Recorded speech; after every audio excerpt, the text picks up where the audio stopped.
کرم مانگتا ہوں عطا مانگتا ہوں الہی میں تجھ سے تو اعوذ باللہ من الشیطان الرجیم بسم اللہ الرحمن الرحیم۔ کروڑ درود و سلام اللہ کے آخری نبی محمد مصطفیٰ کریم صلی اللہ علیہ وآلہ وسلم پر، ان کی آل، ان کے اصحاب، ان کے ازواج پر انگنت رحمتوں برکتوں کا نزول و حضرت بایزید بستامی رحمۃ اللہ علیہ، ان کا بھی یوم یہ کچھ دنوں پہلے گزرا ہے۔ بہت ہی جو ہے کہتے ہیں تقوی و پرہیزگاری کا معیار، اللہ تعالیٰ ان کے صدقے ہماری بھی نماز روزہ عبادت قبول کرے۔ آخری نشستیں چل رہی ہیں پارے کو رمضان، اللہ تبارک تعالیٰ ہماری اس کاوش کو قبول فرمائے۔ مفتی صاحب ہمارے ساتھ جو ہے وہ جلوہ فرمائے۔ مفتی صاحب جمعۃ الوداع آنے والا ہے، قریب ہے، یہ ایک سوال بڑا ہی کامن ہے، بندے نے پوچھا ہے کہ آخری جمعے کو یہ عوام میں مشہور ہے کہ بھئی 4 رکعت نفل پڑھ لو جمعے کی نماز کے بعد، تو پچھلے سال میں جتنی آپ کی نمازیں رہ گئیں، بلکہ ایک چیمپئن نے تو یہ لکھا ہے کہ بھئی پوری زندگی بھر کی جتنی قضا ہے یعنی 4 رکعت نفل آپ پڑھ لو تو یہ اس کی وجہ سے سارا آپ کا قضا کا کھاتا کلیئر، اب نیا حساب ہے۔ کیا ایسی کوئی روایت ہے؟ بسم اللہ الرحمن الرحیم۔ یہ لوگوں کے درمیان مشہور ہو گیا ہے،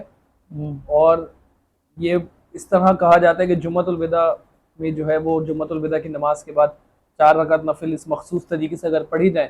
تو جتنی قضا نمازیں ہوں گی ساری اس ایک نماز میں ان 4 رکعت نفل میں ادا ہو جائے گی۔ تو یہ بالکل من گھڑت بات ہے، جھوٹی بات ہے، اس کی کوئی اصل نہیں ہے۔ اصل میں جو شریعت ہمیں جو بات بتاتی ہے، کیونکہ ہم سب ہیں شریعت کے تابع دار، شریعت ہمارے تابع نہیں ہے، ہم شریعت کے تابع ہیں۔ جو شریعت کے اصول ہیں ہم پر لازم ہے کہ ہم ان اصولوں کو فالو کریں، اور شریعت ہم سے یہ کہتی ہے کہ اگر معاذ اللہ کسی نے نماز قضا کی ہے تو سب سے پہلے تو وہ توبہ کرے گا، کیونکہ نماز قضا کرنا جان بوجھ کر یہ گناہ ہے۔ اگر کسی کی نماز کسی عذر کی وجہ سے قضا ہے وہ ایک الگ معاملہ ہے، لیکن اگر کسی نے نمازیں پڑھی نہیں، نماز فرض کوئی نہیں پڑھتا، یا پڑھتا تھا چھوڑ دی پڑھنا، یا کبھی نماز جان بوجھ کر قضا کر دی سستی کی وجہ سے، کسی اور وجہ سے، تو ایسے شخص پر سب سے پہلے توبہ واجب ہے، لازم ہے کہ توبہ کرے، اور اس کے بعد جتنی نمازیں قضا ہوئی ہیں ان سب کو کیلکولیٹ کر کے تمام قضا نمازوں کو ادا کرے۔ جب تک ایک ایک نماز قضا نہیں پڑھ لی جائے گی تب تک وہ ذمے پر باقی رہے گی۔ 4 نفل کی جگہ 40 نفل بھی اگر جمعۃ الوداع کے بعد پڑھ لے تو وہ نفل کاؤنٹ ہوں گے، قضا نمازوں میں شمار نہیں ہوگا، قضا تو ساری کی ساری باقی ہوں گی، وہ ادا کرنی پڑے گی۔ یہ بے وقوفی ہے کہ نفل پڑھ رہا ہے اور قضا اتنی ساری جو ہے اس کے ذمہ پر ہیں۔ ہمارے یہاں پر اس چیز کو بھی لوگوں کے آپ کے پلیٹ فارم سے میں یہ بھی بتانا چاہوں گا کہ لوگ اس بات کو بھی سمجھیں کہ علماء نے یہ بات کتابوں میں لکھی ہے، اور اعلیٰ حضرت نے بھی یہ مسئلہ بیان کیا ہے کہ اگر کسی شخص پر قضا واجب ہو، یعنی قضا رہتی ہو، کسی کی نماز قضا ہو، تو وہ نفل پڑھے گا تو نفل کا ثواب نہیں ملے گا، نفل معلق رہے گی، ایسے ہی اس کی نفل بارگاہ الہی میں مقبول تب تک نہیں ہوں گی جب تک کہ وہ اپنے ذمہ کرم پر جو قضا نمازیں ہیں، اس کے ذمے پر جو قضا ہے وہ ادا نہ کر لے۔ جب وہ قضا ادا کر لے گا تو پھر جتنی نوافل پڑھی ساری کی ساری ادا ہو جائیں گی۔ لوگ طاق راتوں کے اندر صلاۃ و تسبیح کا اہتمام کرتے ہیں، بالکل ٹھیک ہے، پڑھنا چاہیے، کوئی حرج نہیں ہے، دیگر نوافل کا اہتمام کرتے ہیں، لیکن لازم اور ضروری یہ ہے کہ نوافل کو چھوڑ کر پہلے قضا نمازیں پڑھیں۔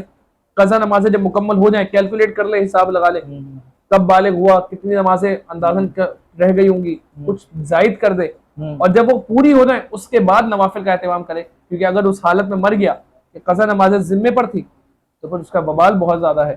قبر میں بھی اس کا حساب دینا پڑے گا، حشر میں بھی اس کا حساب دینا پڑے گا۔ تو پہلے اہتمام کریں کہ قضا نمازیں پڑھیں، اور یہ 4 نفل پڑھنے سے قضا ساری نہیں ادا ہوں گی،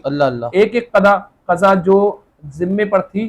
ساری الگ الگ کر کے کیلکولیٹ کر کے تمام نمازوں کی پڑھنی پڑے گی تو ہی ادا ہوں گی۔ اللہ تعالی ہمیں ایسی باتیں پھیلانے سے کہ جن کی کوئی اصل نہ ہو اس سے بھی ہمیں محفوظ فرمائے، اور ہمیں ہمارے قضا نمازیں اگر کسی کے اوپر ہیں تو اللہ تعالیٰ جلد ادا کرنے کی توفیق عطا فرمائے، آمین۔ تو بھئی یہ مسئلہ دیکھ لیا، بھئی تو 40 بھی پڑھ لے معلق رہے گی، لٹکی رہے گی، بھئی پہلی قضا پوری کرنی پڑے گی۔ اللہ تبارک کرم فرمائے۔ اور علامہ صاحب نے کہا ایسی پوسٹ شیئر بھی نہ کریں، خدا را ایمان کی تھوڑی فکر کریں، تھوڑی کیا بلکہ بہت فکر کریں۔ جیب میں ایک موبائل ہوتا ہے، اینڈرائڈ، آئی فون بھی نہ ہو، بندہ سنبھل کے جاتا ہے کہ میرا موبائل نہ چھن جائے، تو ایمان تو بابا اس سے کہیں زیادہ برکر ہے۔ کبھی بھی کوئی پوسٹ دیکھیں، کبھی بھی کوئی سی بات دیکھیں، سمجھ میں نہیں آئے، پہلی بار سنی ہو تو مسجد کے امام صاحب سے، کسی مستند بندے سے اس کی تصدیق کریں، پھر شیئر کریں۔ اللہ تبارک تعالیٰ میں رمضان کے جمعوں کی برکت عطا کرے، خیر سے آخری حصے میں بھی ہمیں عبادت کا ذوق عطا کرے۔ اپنا خیال رکھیے گا۔ السلام علیکم ورحمۃ اللہ وبرکاتہ۔ کرم مانگتا ہوں عطا مانگتا ہوں الہی